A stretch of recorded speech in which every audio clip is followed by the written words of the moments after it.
Hey, this is Jean Eason with Main Source Real Estate. We got a new series, Somebody Asked Me. I get a lot of phone calls from people, so I decided to create a new series where we ask questions of experts to get the very answers that you need. Today's special guest is Mr. Clinton Killian, an attorney who specializes in real estate, probate, and business. Let's go check him out. So, we need to sell grandma's house. We have a power of attorney.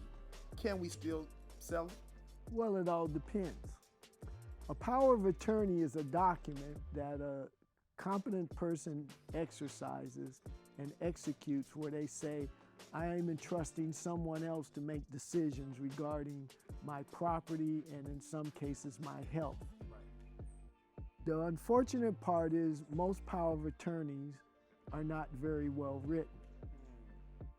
You know, some people will go to a store or go online and pull a document off the internet, but that doesn't accomplish everything. So the do-it-yourself method don't always accomplish the goal? Well, it's like I always tell my clients, you can do your own probate activities and legal work, but you can also do your own brain surgery.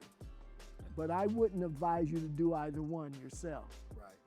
When you write a power of attorney in California, there are very specific details that has to be in it. There's very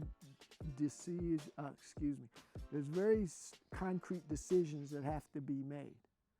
If that's not written properly, then most places will not accept it.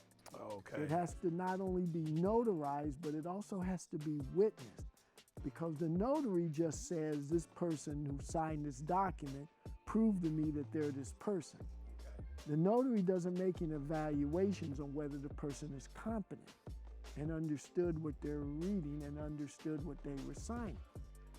So you have to have other witnesses. Also in California, the attorney who writes the power of attorney certifies that it's a proper document and the person was competent. So you have 4 people who are now saying this document is valid. And if you want to sell grandma's house, the power of attorney has to give you that specific responsibility and power to do so. And then the question becomes, what happens to the money? A power of attorney will say whether you can make gifts of those funds to someone or not. Because what most people don't realize, it's a felony in California if you misspend someone's money under a power of attorney. Okay. You can go to jail for that. Okay. And you can't make a gift to yourself or others without it being detailed in the power of attorney. Otherwise, you're committing a felony. But then the worst part about trying to sell grandma's house with a power of attorney is twofold.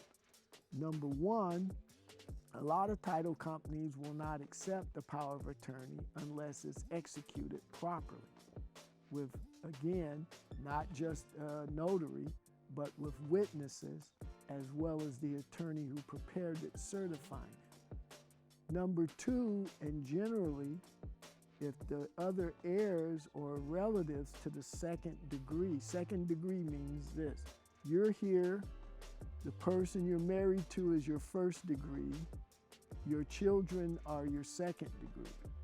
So if you haven't notified all those people, they have a right to object to you selling grandma's house, and in turn, that will cause problems in selling it. Right. But the worst part is, grandma's house may not have a clear title, so your power of attorney is ineffective anyway. Okay.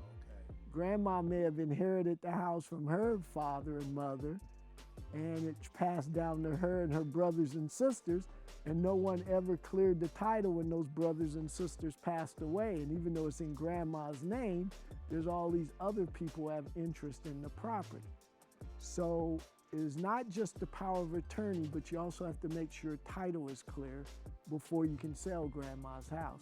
And then the last part is, again, what happens to the funds? If your grandma is over 65 and collecting Medicare and you sell her house, not only are you going to have to pay capital gains on that sale, but you're also going to have to worry about whether that affects her eligibility for Medicare and whether you're going to have to pay that money back that she's accumulated in Medicare benefits. So there's a lot of issues that go into selling grandma's house before you do it, and you should make sure everything's clear. Otherwise, you're going to wind up losing a large percentage of the value of the house through taxes, debts, creditors, and other claims by her other descendants and heirs. So yeah, it sounds like it's not a simple process as some people try to make it seem like. It's obviously it's a little bit more complicated, and obviously you need to get with the right professionals to help make sure that this is actually done correctly. Is that basically what you're basically? Well, it's simple to do something wrong. You know, it's very simple to jump out of an airplane. Whether you survive that jump is what the issue is. So if you want to do it right, there are a lot of factors you have to factor into. And if you want to minimize damage and harm and liability you cause to grandma, you got to think the process through and make sure all those bases are covered.